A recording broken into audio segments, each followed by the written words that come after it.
Vamos precisar de aproximadamente 1 kg de farinha de trigo, 250 gramas de jerimum cozido em água e sal, 20 gramas ou 2 envelopes de fermento biológico seco, 2 ovos de galinha inteiros para a massa e 2 gemas para pincelar, meio quilo de queijo coalho, 125 ml de manteiga da terra ou manteiga de garrafa, o que equivale também a aproximadamente 1 xícara, 60 gramas ou 4 colheres de sopa de açúcar e 10 gramas ou 1 colher de sobremesa de sal. Antes de começarmos o preparo da massa, é importante a gente comentar como é que a gente vai utilizar o jerimum. O jerimum ele foi cozido em água e sal, posteriormente nós tiramos a casca e aqui nós estamos utilizando e iremos utilizar apenas a polpa do jerimum. A polpa do jerimum cozida em água e sal, posteriormente ela foi amassada sem a casca e é essa polpa que nós iremos utilizar. Para a gente obter essa quantidade de 250 gramas de polpa, nós precisamos cozinhar em torno de 300 a 350 gramas de jerimum com a casca. Depois nós vamos despolpar e aí essa parte aqui que nós vamos utilizar 250 gramas somente da polpa cozida em água e sal. É importante a gente também salientar que nós iremos fazer a mistura de alguns ingredientes antes do preparo da massa. Posteriormente, nós iremos colocar a farinha de trigo nessa mistura. Depois, nós vamos entrar também com a gordura, que vai ser a manteiga da terra, e posteriormente o sal.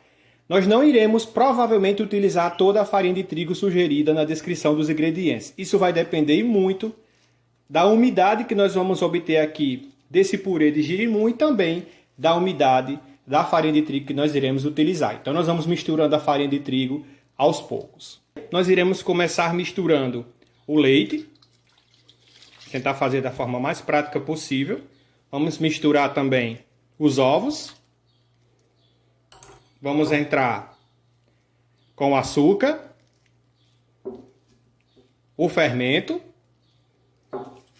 Vamos misturar um pouco esses ingredientes. Nessa etapa aqui a gente pode ter a ajuda de um garfo. E a essa mistura aqui nós vamos entrar com a polpa do jerimum. E vamos homogeneizar essa mistura.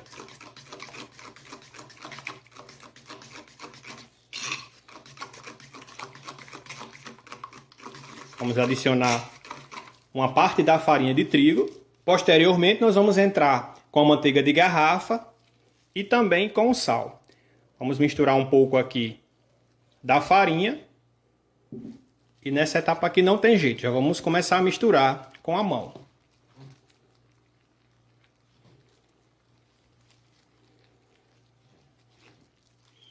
E após fazer essa mistura inicial, nesse ponto aqui, nós já podemos entrar com a manteiga. Colocar aqui a manteiga de garrafa. E vamos entrar também com o sal. Nós vamos misturar. E à medida em que a gente for sentindo necessidade, vamos incorporando um pouco mais de farinha.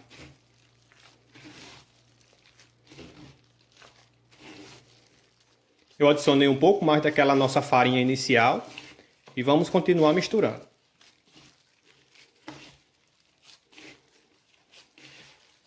Nossa massa já está bem homogênea.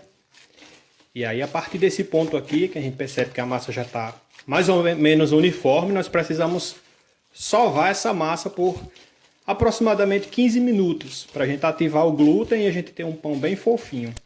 E já na bancada nós iremos começar a sovar bastante essa massa. Ajuda de uma pedra lisa. E sempre que necessário nós vamos começar a colocar também um pouco de farinha de trigo na bancada para essa massa não pregar. E aqui ainda nós temos um pouco da farinha de trigo que nós não utilizamos toda. E vamos começar esse processo de solda.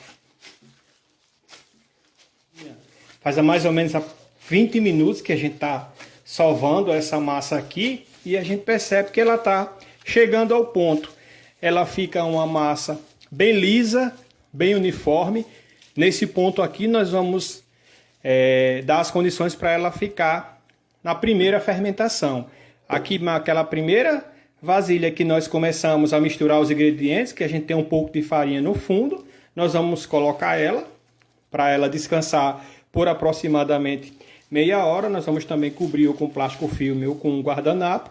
Vamos deixar essa fermentação acontecer. Essa massa aqui ela pode ficar guardada em um canto que tem uma temperatura mais uniforme, como por exemplo o forno desligado. E aí daqui a meia hora nós vamos voltar a trabalhar essa massa. E depois de quase 40 minutos, a massa já sofreu a primeira fermentação. A gente percebe que ela está bem fofinha, com a superfície também bem lisa, e ela praticamente dobrou de volume. E esse é o resultado que a gente espera. Eu vou usar nesse processo aqui também essas formas comuns que a gente utiliza para assar bolo. Então eu vou colocar pães aqui para assar e vou também assar a placa convencional. O recheio do nosso pão vai ser queijo coalho. Aqui eu cortei ele em cubos maiores. E aí também o tamanho do recheio vai ser a critério de cada um. E a gente vai começar a bolear esses pães. E com a ajuda de uma faca dessas que a gente tem em casa, nós podemos pegar um pedaço da massa e aqui mesmo na mão nós podemos colocar um pedaço do recheio, juntar essas pontas aqui de baixo. É importante que a gente junte todas essas pontas e dessa forma, com a própria mão, nós iremos bolear todos os pães. É interessante que nós deixemos todos do mesmo tamanho e dessa forma aqui nós iremos colocar na forma, um ao lado do outro, sempre deixando um espaço para que eles cresçam um pouco mais.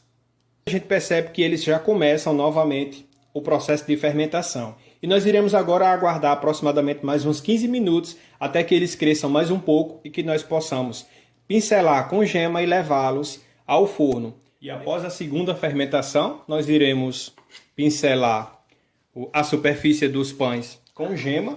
Aqui eu tenho uma gema batida, nós iremos pincelar sobre todos os pães e posteriormente nós vamos levá-los ao forno. Nós precisamos levar ao forno pré-aquecido a 200 graus por aproximadamente 25 minutos a meia hora. Porém, esse tempo ele é variável de forno para forno. Então, cada forno vai ter um tempo diferente. É interessante que a gente observe o tempo em que a superfície dos pães esteja levemente dourada. Quem ainda não tem muita habilidade de assar pães no forno de casa, é preferível que nós deixemos a grade do forno na parte do meio do forno.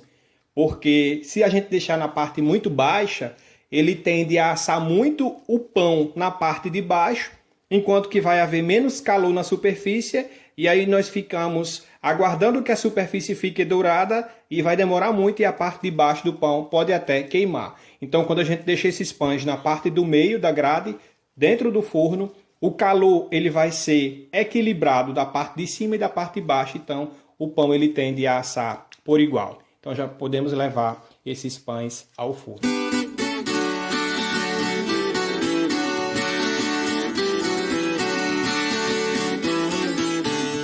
Esse pão é muito gostoso.